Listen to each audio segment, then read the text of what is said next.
5 months ago, GM warned that the global trade war, and specifically tariffs on metal imports into the United States, could put its jobs at risk. And so the hammer has fallen. At this production facility just outside Baltimore, the jobs of some 300 or so staff are now at stake. That's because GM says it has no plans to continue production here beyond 2019.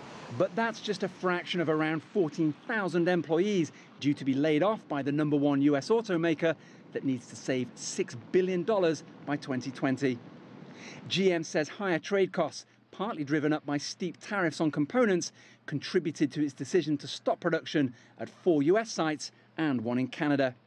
That didn't please US President Donald Trump, who spent much of this year locked in a trade war with key partners while claiming he'll protect American jobs. We have a lot of pressure on them. You have senators, you have a lot of other people, a lot of pressure. They say the Chevy Cruze is not selling well. I say, well, then get a car that is selling well and put it back in.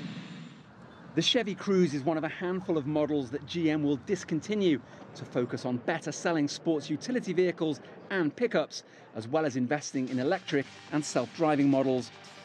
Union officials say they'll challenge the biggest restructuring at GM since it went bankrupt in the financial crisis 10 years ago. Owen, Fairclough, CGTN, Maryland.